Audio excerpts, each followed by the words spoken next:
नमस्कार, मैं हूं जयश्री नागदा और आप देख रहे हैं सीबीसी न्यूज राजस्थान। मेरी एक सहेली है, उसका बेटा है उमेश। क्लास में अव्वल आता था हमेशा। फिर पता नहीं अचानक उसकी गिनती पिछड़े बच्चों में होने लगी। बिल्कुल फिसड्डी हो गया। कारण किसी को नहीं मालूम कि ऐसा क्यों हुआ। लग गए सब रेस में, सबने डाटा भी, एक्स्ट्रा क्लास भी लगवा ली, अधिक ध्यान भी देने लगे। तो जब नतीजा आया तो उसके नंबर जो आए थे उनमें काफी सुधार आया। अब वो बच्चा जो है ना, वो एवरेज बच्चों की गिनती में आ गया है।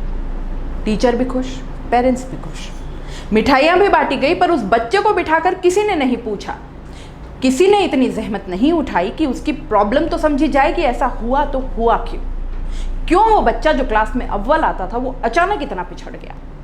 ये कहानी मैंने इसलिए आपको सुनाई है क्योंकि कोरोना संक्रमण और लॉकडाउन की चिंता और चुनौती के बीच गुरुवार को उदयपुर शहर के लिए एक अच्छी खबर आई है। स्वच्छता को लेकर देश के 4,242 शहरों में हुए सर्वेक्षण में उदयपुर को 1 से 10 लाख की आबादी वाले शहरों में 54वीं रैंक मिली है। जबकि राजस्थान के इस कैटेगरी के शहरों में उदयपुर 6,000 अंकों में से 3,814.36 अंकों के साथ टॉप पर आया है। बहुत खुशी की बात है, आना भी चाहिए। हमारा उदयपुर है भी बहुत खूबसूरत। बता दूं कि 2019 के सर्वेक्षण में उदयपुर को 137वीं रैंक मिली थी। अंकों के मामले में उदयपुर ने जयपुर, जोधपुर, कोटा और अजमेर को पीछे छोड़ दिया है। 10 लाख के ऊपर की आबादी की कैटेगरी के शहरों में जयपुर ने 28वीं, जोधपुर को 29वीं रैंकिंग पाई है। 1 से 10 लाख की आबादी वाली कैटेगरी में 382 शहर शामिल थे। वहीं 10 लाख से ज्यादा आबादी वाली कैटेगरी में 47 शहर शामिल थे। सिटीजन फीडबैक के मामले में उदयपुर संभाग के डूंगरपुर ने देश के टॉप 10 शहरों में स्थान पाया है।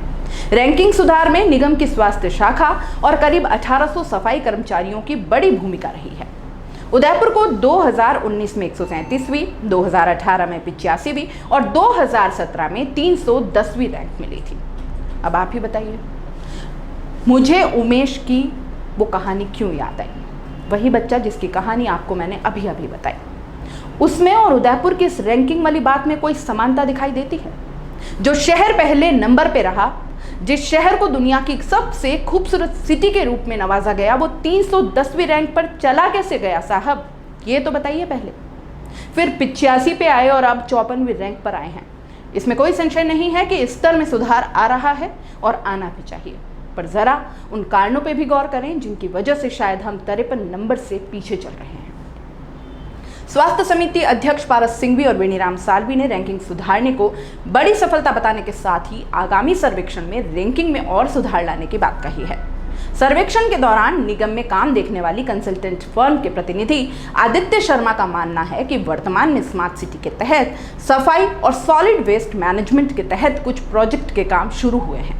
आगामी सर्वेक्षण में उदयपुर को और लाभ मिल सकेगा। शहर विधायक गुलाब चंद कटारिया ने कहा कि यह रैंक आगे भी बनी रहे, इस पर ध्यान देना होगा।